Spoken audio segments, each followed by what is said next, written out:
I'm starting to fall in love with my wife, but I have no idea how to tell her without ruining everything.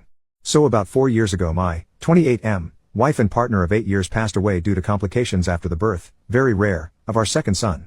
I was deployed at the time, and completely devastated. After flying home I felt that nothing would make me happy again. My sons are great, now 6 and 4 years old, but overwhelming, so I asked a sister of one of my Marine buddies, Cassandra, 24F, to help out. She had been friends with my wife, but not great friends, and she agreed in exchange for a place to stay. At the time, Cass was only 20 years old and in quite a bit of debt in fault of her extremely abusive ex-boyfriend, who she had finally left about 3 months earlier. During the first few weeks of her helping out with the boys, she asked to borrow money to see a doctor due to her shaking hands. She had no insurance. I happily obliged. She was an angel, doing all of the cooking and cleaning and keeping my young family together. It turned out that she had developed some sort of neurological disorder, probably brought on by repeated abuse. At the time it seemed simple. I had good insurance, she needed health care, I never thought I'd be able to move on from my wife, and she was afraid of intimacy. I agreed that I would marry her, but keep our platonic relationship. She promised not to burden me with her debt, and we had a prenuptial agreement and all. I know that this is fraud of the government, hence the throwaway, but we were both so damaged and needed somebody, even if not intimately. The past 3 years have been about as good as expected, if not better. Cass is great, better than great. She keeps the house spotless, had food ready every night when I get home, and has been working overnights as a baker and almost has her debt paid off. Her condition has improved greatly also, due to the great medical care she was able to receive. With the boys, she is a saint. She tells them about their mother, shows them pictures, takes them places for fun, and even taught them how to read. Of course the 6-year-old just finished kindergarten, but my 4-year-old is going to be the smartest kid in his class next year. Sometimes the 4-year-old calls her mommy, but she shushes him and reminds him that her name is Cass and that mommy is the angel whose picture is above the fireplace. Once her debt is fully paid off, the kids are in school, and she saves up a bit of money, she is going to go into a nursing program. Our relationship is still platonic, but very caring. I've cried on her shoulders more times than I can count, and she's done the same. One night I was very stressed out, and yelled at her about something pretty inconsequential. She had taken my sons to see Santa without me. She, of course, became quite frightened, but we worked it out and I even offered to pay for her to see a counselor. She didn't. That was 2 years ago, and we have had little fights ever since, but have been able to work through them. She seems to understand me whenever I'm hurt, upset, or angry, and is calming in a way that I can't explain. The problem is that I think I might be falling for her. I've been noticing little things, her scent, her smile, her laugh. The way she smiles with her eyes when she sees me, how much my boys love her. Not to mention that she's gorgeous, super hardworking, and one of the strongest people I've ever encountered. A few nights ago I almost kissed her after we had put the boys to bed, and her hugs goodbye have started lasting a little bit longer. The other day she was taking a nap in my bed, she was washing her sheets, and I wanted to join her. Not make love with her, just lay with her and hold and kiss her. I don't know what to do, or how to even bring this up. It's been 4 years since my wife died. I can only think of a quote from A Song of Fire and Ice books, in which a character says that when the sun has set, no candle can replace it. Meaning that since his true love has died, nobody could replace him. That's how I used to feel, but there have been days where my thoughts have been occupied with Cass, and I haven't even thought about my wife. I feel bad about it, and I still miss her, but I never thought that I'd be able to move on. I feel guilty and disloyal. At the same time, I want her. Not just intimately or physically, I want to be romantically intimate with her, not just as friends. I don't know how to bring it up. I don't want to scare her or make her uncomfortable, but this is becoming more difficult than I could have ever imagined. I was thinking about asking her to get dinner, just the two of us, and bringing it up. But what if she refuses? How can I gauge her interest? If it means anything, the other day she was having a hard time with the boys, they were restless and being out of hand, so I brought her home some of her favorite flowers. She was extremely giddy and gave me another lasting hug and a quick kiss on the lips. I was taken aback, but she pranced around, finishing dinner and putting the flowers in a vase. Literally, what does this mean? Edit, screw it. It's been an hour on here and you've convinced me to tell her. I've called her favorite fancy restaurant and made a reservation. Her brother agreed to babysit, and let her and or I stay at his place tonight if she isn't into it or feels uncomfortable. She paid off her debt this morning, apparently, just texted me a picture of the check, and next week is our 3-year anniversary, so that is the prelude. I'm going to tell her at dessert. I'm nervous as shite.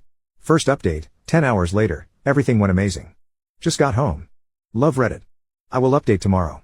Time to go make out with my wife. Second update, 20 hours later, last night was hectic as shit at first. Our younger son had eaten what he calls a giant fuzzy spider and Cass wanted to take him to the hospital, even though he was fine. Her brother, we'll call him Joe, told her that he'd take care of it, and basically forced her out of the house to celebrate getting out of debt. She really didn't seem like she wanted to go. At all. I became so freaking nervous. So we got to the restaurant pretty early, but luckily they had a table. She ordered wine, which was odd, because she hasn't drank much since she broke up with her ex, but I figured it was a time to celebrate. We made small talk for a while, but it seemed forced, and I knew that I had to tell her soon. So, before the entrees even came, I said that I had something to talk to her about. She didn't smile and told me that she knew. Joe told her. And my goddamn heart almost stopped. I instantly told her that I was so sorry. I didn't want her to find out that way. I wanted to tell her myself. She shook her head, kinda frowned, and said that it was okay. She just wanted me to be happy and that I deserved it. I told her that I didn't want to stress her out or make her uncomfortable, but I just needed to tell her, and see how she felt, and that it was completely up to her. She gave me a look and said that it actually was up to me, and just to do what made me happy. She said that she was probably going to move out after her program ended, and promised to stay out of the way until then. It was then that I realized something was a bit off, and asked what the heck Joe had told her. She said that he told her I wanted to take her out to dinner to tell her that I had started developing feelings for a girl, and wanted to ask Cass if it would be okay if I asked this girl out. It was then I realized that Joe had set me up for the most climactic pickup line ever to exist. Our entrees came. I had shrimp and pesto gnocchi, and she had crab legs for you detail lovers, and I explained that, yes, I had started developing feelings for a girl, I just didn't want it to mess up what we had. She said that it wouldn't mess anything up, she still loved the boys and would take care of them in the house. I continued to then explain that I wasn't going to ask the girl on a date, though, and she asked why not. Then I dropped my smoothest line I've ever dropped. Because I'm already on a date with her. Right? Thanks Joe, because he must know about your planned movie and really wanted that line. She gave me this look that she gives my sons when they tell her things like I'm going to the mall by myself or I have a girlfriend named Sarah. Then she looked away, smiled and shook her head and asked really? I nodded and told her that I cared about her more than anybody else alive, other than my sons, that I loved our family, and that I had fallen in love with her. She then took a drink of wine, rolled her eyes, and said it's about freaking time, Alex. And I'll never forget what happened next. Maybe it was a faux pas, but I leaned across the table and kissed her. Spilling her wine. But neither of us cared and we kissed for about a minute, before she told me to get off her before her crab legs got cold. This was joking, but not. You'd have to know her. After leaving the restaurant we got ice cream and sat around and kissed some more, before heading home. Joe was sitting on our couch watching one of those VH1 dating shows with a shit-eating grin on his face, and Cass ran in, screaming at him that he ruined everything and that she was going to have to move in with Mom now. We let him believe it for about 5 seconds before bursting into laughter. He shook my hand and told me that the boys were sleeping and left.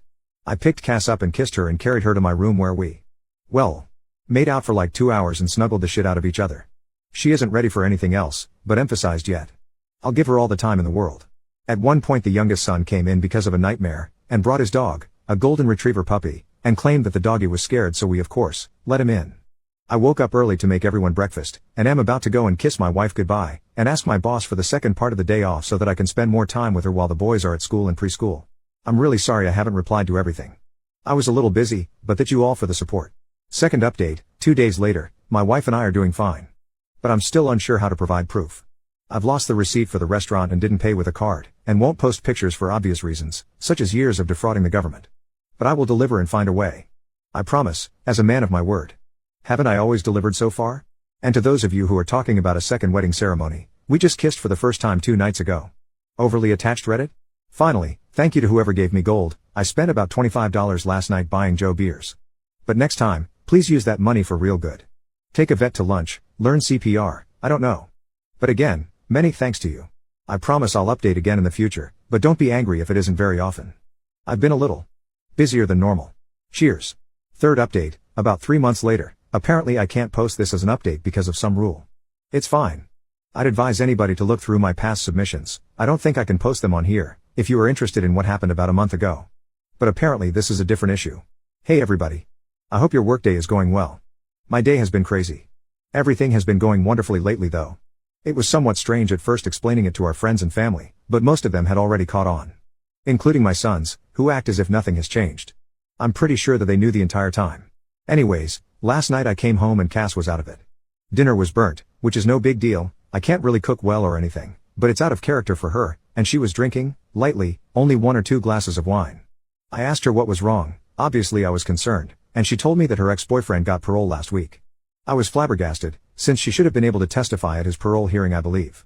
Apparently the crime that he was incarcerated for was unrelated to the abuse, which I had always assumed was the reason, but Cass had been, 1, assured it would put him away for a decade at least and, 2, had been far too afraid to testify against him or press charges. Apparently he'd been arrested for this felony, and when he was being held, he asked her to post bail, but instead she asked my first wife for help moving out and moving on. I don't know what to do. I don't think that we have any legal ways to put him back into prison.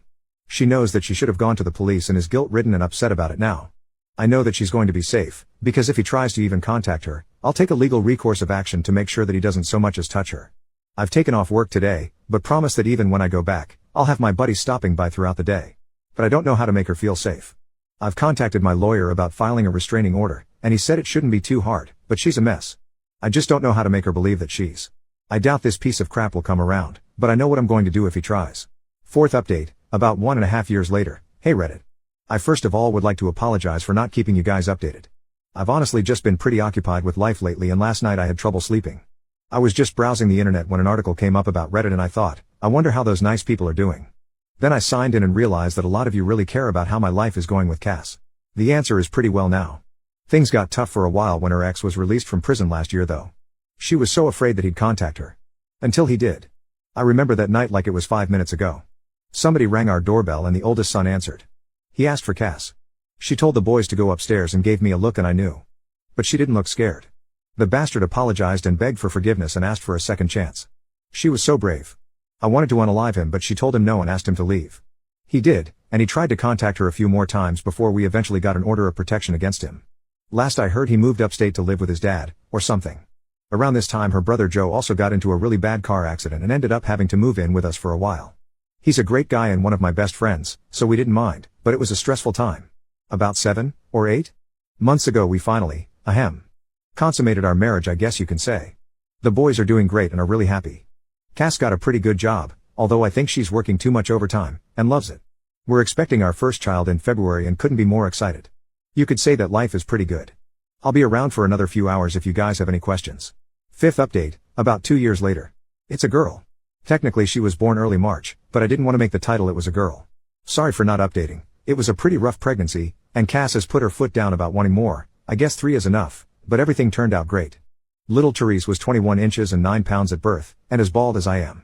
She's way easier than the boys were, she hardly ever cries and is the most photogenic baby ever. Our youngest son is completely smitten, and always tries to help, but it's less cute than you think. Joe is also doing good. He's dating a girl who actually went to my high school, 2 years younger than me, though. He's pretty happy with her, and we're all very happy for him. Other than new fatherhood, there's not much to update. I'm home watching the baby today while Cass is out, so I should be around for a while.